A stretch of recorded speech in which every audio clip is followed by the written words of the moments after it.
te dan la oportunidad por primera vez de decir quién eres identitariamente. Vas a asumir que eres esas personas que han sido maltratadas, no, vas a tratar de visibilizarte como otro. Y la mayoría pues, se identifica como eso. ¿Ok? Entonces, un ratito, Melissa, ¿vas a decir algo? Es con respecto a la lectura que había dejado sobre Mercurio, que los participantes ellos se trataban de masificar tanto con la identidad de los incas, excluyendo a las demás poblaciones indígenas que había, se centraban tanto en los incas que se desarraigaban, bueno, intentaban desarraigarse de su propia sangre española. Es decir, ellos trataban de sentirse un poco, decir, más chulos que decirse mestizos. Y eso también puede haber sido una evolución para que ellas dijeran decir, no, no somos blancos, somos mestizos. Interesante lo que estás diciendo, ¿por qué? Porque cuando hablamos de los procesos históricos, también estamos hablando de la manipulación de los discursos, ¿ok? Entonces, cada proceso histórico muchas veces es usado por las élites o por las comunidades no aventajadas, que es lo que en ciencias sociales se conoce como agencias de ciertos grupos subalternos que tratan de legitimarse. Entonces, cada vez que existe una oportunidad de autodefinirse, entran en conflicto los procesos históricos y los contextos actuales. Gustavo, ¿ibas a decir algo?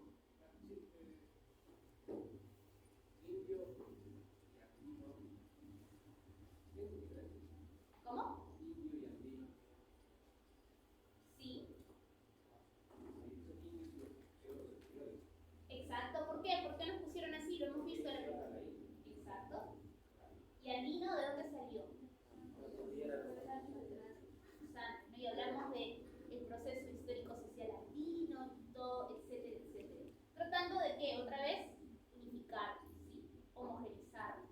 ¿Por qué? Porque luego después del proceso, no lo hemos visto, pero después del proceso de independencia existieron muchos esfuerzos también para hacer confederaciones y unir a todos estos países que habían sido parte de qué? De la colonia. ¿Ok? Entonces, indio y andino no son lo mismo porque parten de diferentes enunciaciones.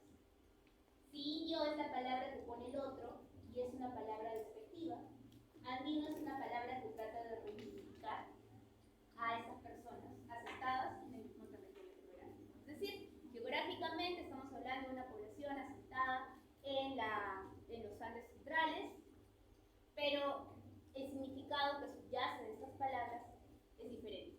¿Se entendió? ¿Sí? Ok. ¿Se entendió? Sí. Chicos, no se me duerman, por favor. Entonces, estamos repasando esta palabra, lo que significa, y qué está significando esta otra palabra. La idea de tutuco. Está encerrando una persona que, como ustedes han dicho, tiene ciertos privilegios. Es posible que nazca en la época de la oligarquía o de la aristocracia. ¿Y qué más está encerrando? Hay una masificación del término.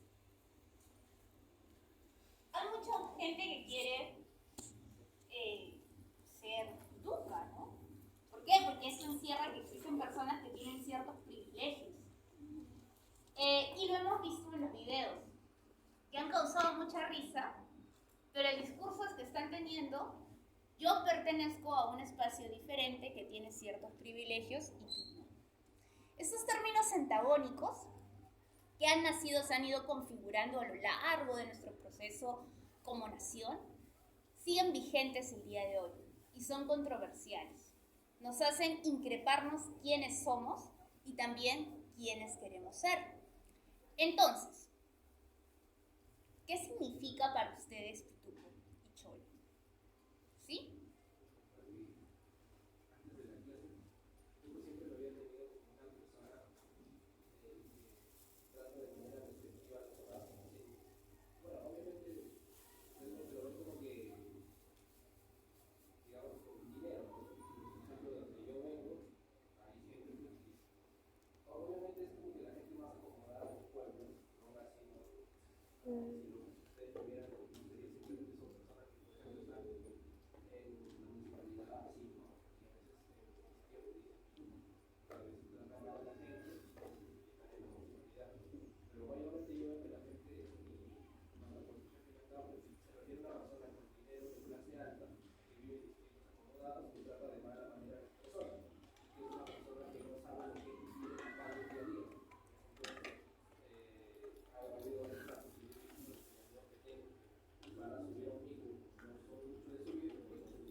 pituco es a una persona que tiene una manera distinta de ver las cosas en la vida.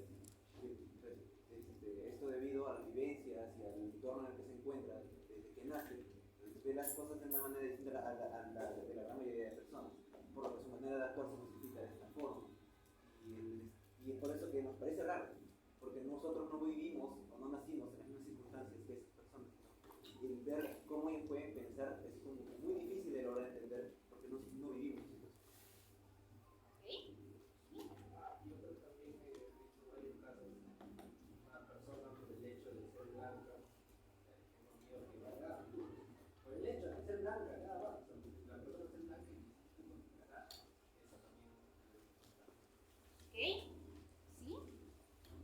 hace un rato creo que usted preguntó que le gustaría ser víctima o algo así. Creo que no podría ser, o sea, no puede serlo, porque en el significado de la palabra está tener dinero y también pues tener una familia. Entonces, una persona podría llegar a tener dinero, pero no necesariamente sería virtud. Por ejemplo, se me viene a la mente en la novela Un Mundo para Alienación.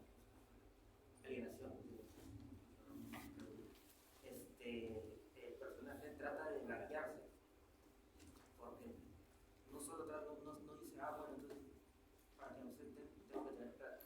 No, él quiere blanquearse porque eso era, digamos, eso es tener plata y ser de ciertos círculos, ¿no? O sea, el colegio en el que estudian, por apellidos compuestos. Bien, ¿ya?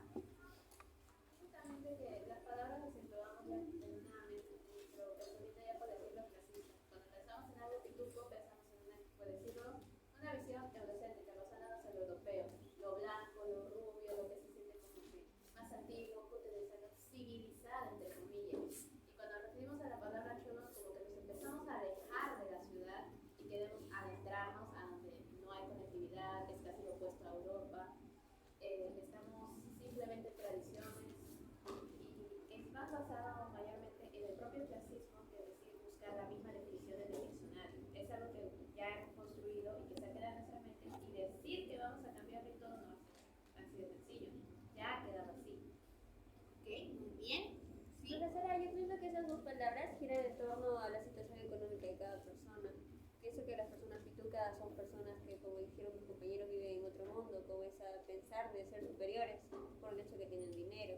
Entonces, pienso que es fácil entenderlos porque viven en ese mundo del dinero, entonces viven en la superficialidad del dinero.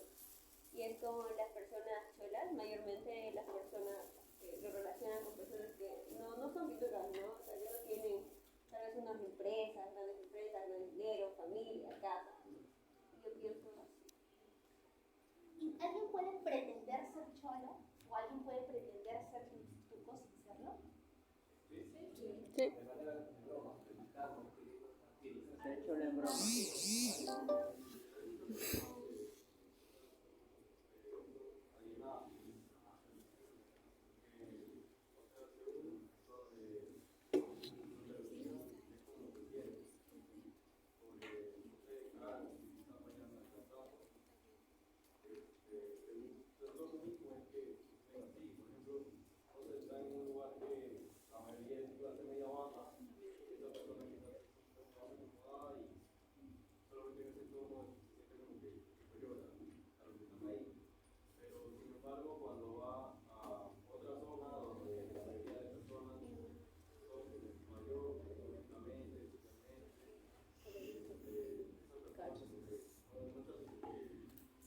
Ok, muy bien.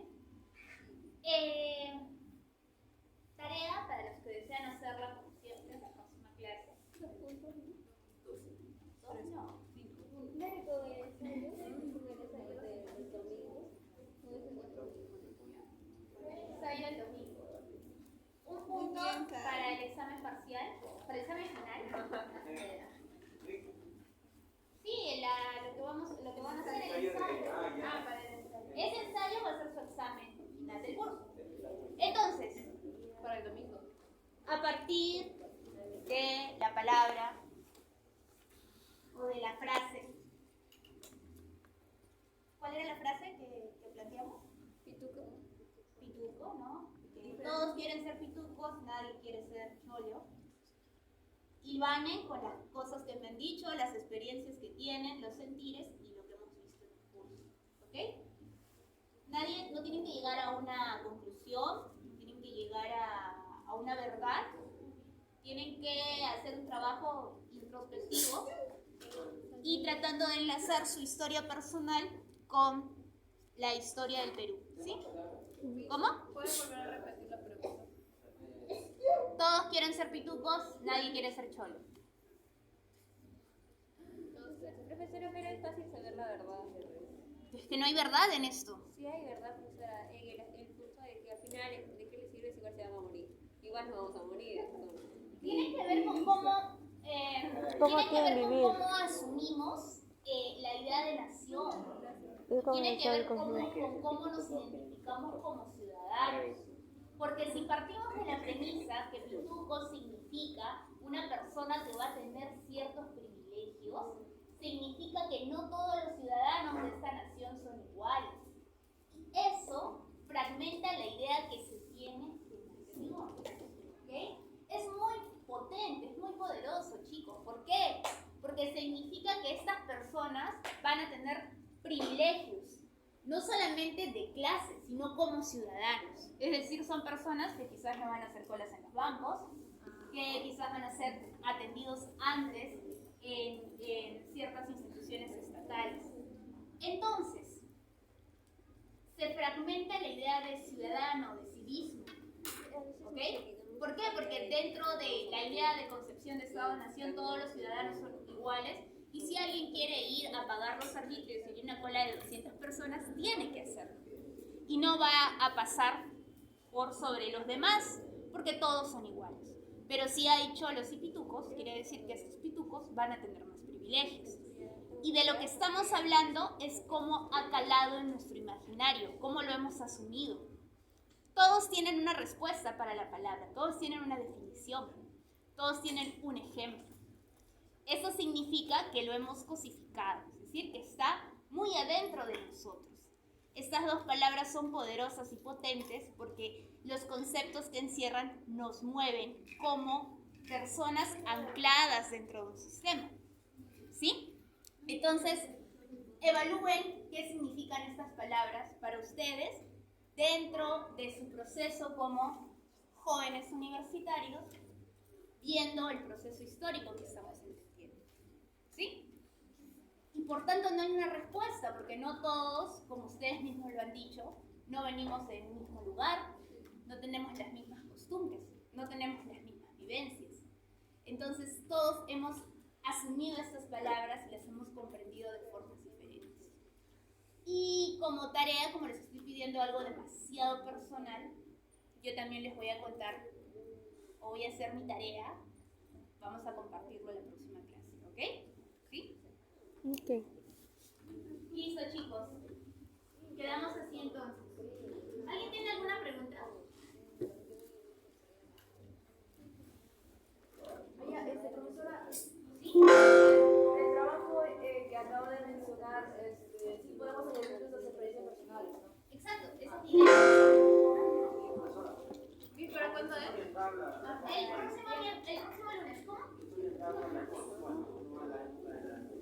No, claro que sí, pero que si palabra de la solo comienza, como hemos visto, con la etapa colonial, es un término prestado en México, y esto tiene que ver con la oligarquía. Pero claro, sus experiencias van a estar en esta época, pero traten de hilvanarlo con lo que hemos visto. ¿Sí? Profesora, ¿la entregan tus trabajos para este lunes? Este lunes, sí. O lo quieren para el miércoles. Como deseen. No tienen que escribir un monumento de trabajo, ¿ok? Basta con una página o dos. El miércoles, profesora.